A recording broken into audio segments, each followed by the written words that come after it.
Alright, before I start this, I was looking at my keyboard and on the arrow buttons I saw what I thought was a booger, and then I picked it out with a guitar pick and I smelled it and it was just butterscotch from a Dum Dum. So that's kind of been the highlight of my day today. This is episode number 6 of Not Your Grandfather's Vlog. Today I'm going to be talking about why I'm in my late 20s. I'm not married, I don't have any kids, and I have no plans on either of those things anytime soon.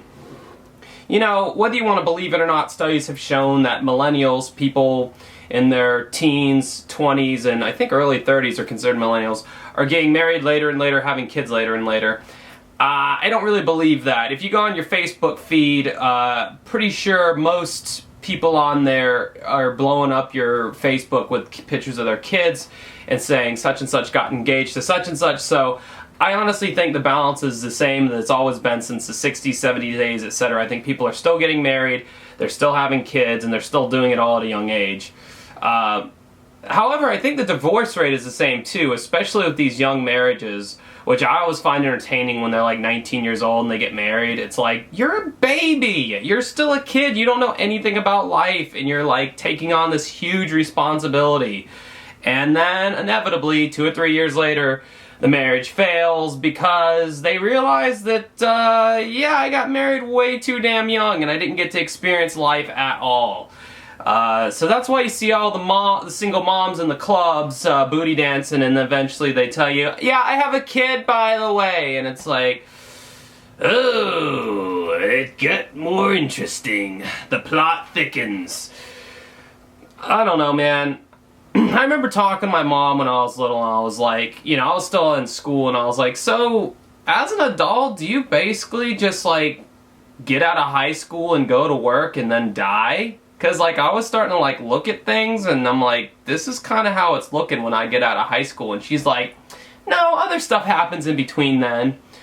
But as I got out of high school and I got into the machine, as you will, the rat wheel, whatever you want to call it, I kind of saw that if you stick to a career, especially one you don't like, or God forbid a dead-end job, that is kind of what happens. It's like you work, you get yourself chained up into bills and car payments and rent payments, and you kind of just wait it out to see if something cool happens. Unless you're wealthy and you get to take trips and see the world, but that's not like 90% of us. So that's why I decided that, fuck that, I'm going to do something that gives me joy.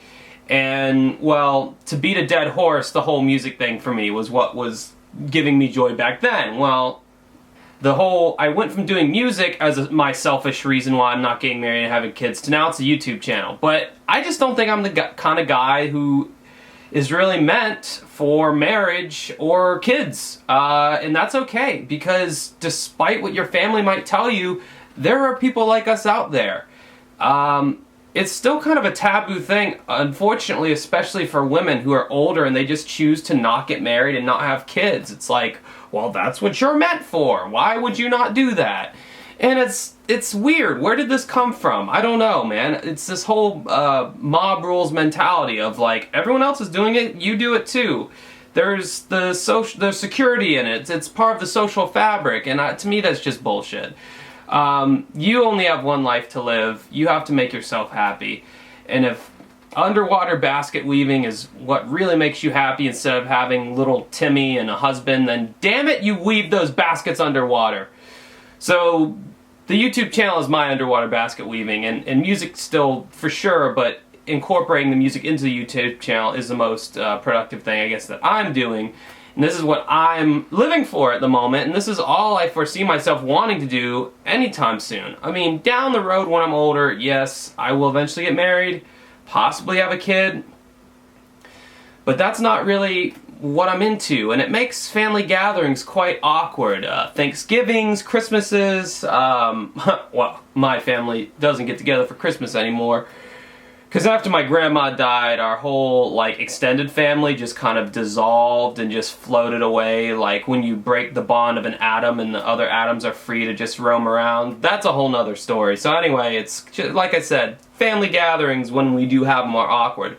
Well, Josh, when are you going to get married? Why should I get married? Just because you did it? You're stuck in the wheel? You're stuck in the race? You want me to be in it too? I don't want to be. I want to do my thing. I want to have expendable income and a TV, a large TV, and I don't know, they don't like cry at night and ask for shit. That's just me, man. It's a very lonely road doing what I'm doing, and you have to have a lot of faith in yourself and a lot of faith in what you're doing in general. And you have to kind of shun some things like social lives, and I mean, really, you have to be kind of crazy and narcissistic to really do this kind of stuff. To kind of have your own goal to where you're so driven that you are ignoring all these social constructs that people expect from you. I think that, you know, people always use the phrase, time flies, man, time flies. Things have gone by so fast. Time flies when you lead a boring, uninteresting life. When you do the same exact thing every day, it's kind of hard to look back on March 13th of 2005 and say exactly what you were doing that day if you have a job where you do the same thing every single day. So I truly believe that time seems more worthwhile when you're filling it with shit that you're proud of and that you actually enjoy doing. So that's what I've tried to base my life on. What's new with me this week? I don't know. It's been a while since I've done one of these vlogs. These are so much easier to do. That's why I tend to do them. I put out episode 13 a while back. I felt like it was you know. I'm learning with this YouTube thing. Everything's got to be quick, you know. You people are a very short attention span group of people, you watchers of these videos. This vlog is too long right now. Look down at your counter. Wow, that's too long. Should have cut this off like 5 minutes ago. So, I did that. Got my ear pierced here. Got my right ear pierced. I just always wanted an ear piercing. I was hanging out the other day, and it was like, yeah, well, why don't I just get my ear pierced? That's one of the least painful piercings you'll ever get, by the way. If you're thinking about getting an ear piercing, it's literally a mosquito bite. Might be less painful than that. I just put out a lyric video for my song that I just recorded in the studio called Escape My Head. I am contributing that song to a compilation here in Jacksonville, Florida. It's an organization called Mind Over Music Movement. The compilation is called Save the Scene. It's bringing awareness to mental illness, and God knows I have plenty of that. So I was happy to contribute to that compilation because behind this veneer, there's so much pain and suffering. I'm making light of it right now, but seriously, I'm pretty fucked up in the head, and I'm just, well, anyway. I'm not joking, but for, you know, the purposes of me not getting Baker acted, I will say that I'm just kidding. Got a new episode coming up, episode number 14 of the Overstimulation Station. I will be doing British slang, because I did the British food episode and pissed a lot of people off in England, so I felt it only right to do another British video and see if I can piss off even more English people. I get way more enjoyment out of pushing people's buttons than I do actually entertaining them. That's the problem with me.